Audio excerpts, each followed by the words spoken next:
Hai semuanya. Kenalin, nama aku Zara Hilma dengan NIM 006 dan di sini aku tuh nggak sendirian guys. Aku bareng teman aku Putri Salsabila dengan NIM 009.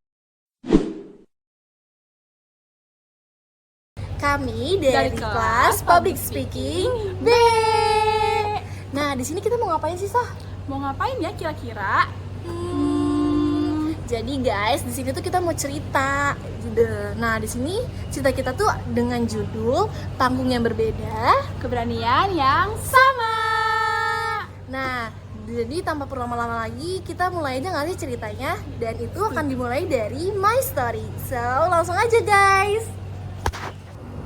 Jadi waktu itu aku mau ikut practice MUN di KSM kampus EOS. Nah, itu tuh emang latihan biasa aja guys, bukan yang gimana-gimana.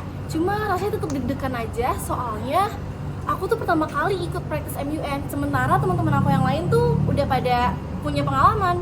Nah, pas pembagian negara itu, aku malah dapat negara Amerika Serikat, which is itu tuh negara besar dan biasanya jadi pemimpin blok, dan dia tuh harus punya argumen yang kuat. Sementara aku ngomong aja masih gemeter. Terus tantangan terbesarnya itu bukan di penyusunan position paper, melainkan di persiapan mentalnya. Aku tuh sempat berpikir kayak, apa aku bolos aja? Apa aku izin pura-pura sakit gitu, kabur? Tapi kalau dipikir-pikir lagi, kayak kalau bukan kali ini, kapan lagi aku punya kesempatan untuk practice MUN? Lagi pula ini kan cuma latihan ya, kalau salah nggak apa-apa dong. Nah, pas hari H datang, rasa takut, nervous, itu tuh langsung ngerubungi pikiran aku, badan aku, sampai semuanya. Dan anehnya ya guys, pas bagian aku untuk berbicara, rasa yang tadi negatif tadi itu pada hilang semua. Dan aku malah ngerasa enjoy kalau pas berbicara dan berargumen tersebut. Dan abis itu tuh mentor aku tuh bilang kalau misalkan argumen aku untuk pertama kali yang MUN itu udah bagus banget. Nah, dari situ tuh aku belajar kalau misalkan keberanian itu bukan sesuatu yang harus ditunggu sampai saatnya tiba, melainkan datang pas kita memilih untuk berani melangkah saat kita tuh takut. Nah, practice MUN ini ngajarin aku kalau misalkan hal-hal yang baru itu nggak semenakutkan itu loh guys. Dan juga kadang langkah kecil itu bisa menentukan bahwa kita tuh bisa. Dan aku pada saat itu mengambil langkah kecil tersebut dan it was really worth it. So, yeah. Saat masih berada di bangku kelas 12 SMA, hal yang paling menyenangkan dan berkesan dalam hidup saya saat itu adalah dengan mengikuti berbagai lomba dalam kategori cheerleader. Tentunya pada masa-masa itu tuh saya merasa sangat bangga dan juga menyenangkan gitu. Hingga tibalah suatu hari di mana tuh hari itu adalah menjadi persimpangan besar dalam hidup saya. Saat itu tuh saya sadar bahwa pengumuman SNBP 2024 saat itu hanya berjarak 5 hari dari kejuaraan nasional yang saya tunggu-tunggu. Kejadian tersebut tuh terasa seperti ujian pilihan ganda yang mengharuskan saya tuh harus membuat pilihan yang tepat. Kejadian tersebut tentunya membuat orang tua saya tidak mengizinkan saya untuk mengikuti perlombaan tersebut, di mana mereka berpendapat bahwa saya tuh harus fokus terlebih dahulu pada hasil pengumuman SNBP.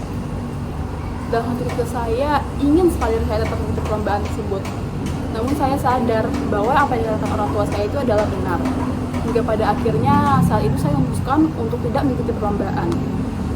Tibalah hari dimana SNBP 2024 diumumkan, dimana pada saat itu saya dinyatakan lolos pada pilihan pertama saya, yaitu di Universitas Pembangunan Nasional Veteran Jakarta. Tentunya kabar tersebut menjadi kabar yang sangat membahagiakan bagi orang-orang terdekat saya. Singkat cerita, setelah 5 hari pasca pengumuman, kejuaraan nasional tunggu-tunggu akhirnya mendapatkan kabar baik, di mana tim sekolah saya saat itu mendapatkan juara 2 dalam tingkat nasional. Tentunya kabar tersebut membuat saya merasa senang sekaligus sedih. Senang karena tim kami menang, dan juga sedih karena tidak ada saya di dalamnya. Sampai sekarang saya rasanya masih sangat menyesal karena melewatkan kesempatan tersebut. Namun saya sadar bahwa segala sesuatu yang sudah terjadi, pastinya itu adalah rencana Tuhan yang terbaik. Selanjutnya, our story. Kita pernah di satu momen di mana perut rasanya mual dan kepala penuh ketakutan. Rasanya persis seperti berdiri di panggung yang besar, di mana semua mata melihatnya dengan keadaan yang mencekam. Tapi panggung setiap orang itu berbeda. Panggungku di atas matras cheerleading, di mana aku bersorak paling lantang. Panggungku malah ruangan diplomasi yang penuh dengan argumen. Kita sama-sama dalam pilihan yang berat. Aku takut salah ngomong. Aku takut kalau aku meninggalkan timku. Tapi kalau aku kabur, aku nggak akan pernah tahu sejauh mana aku bisa melangkah. Dan kalau aku memaksa tampil, yang ada aku mau merusak harapan semua orang yang aku sayangi. Jadi, aku memilih untuk melangkah maju. Dan aku memilih langkah mundur dengan berani. Keputusan kami berbeda. Tapi keberanian kami sama. Dari situ kami belajar, Panggung bisa saja membuat kita gugup, tapi hidup gak akan menunggu sampai kita siap. Itu aja dari kami, sekian dan terima kasih. Bye-bye.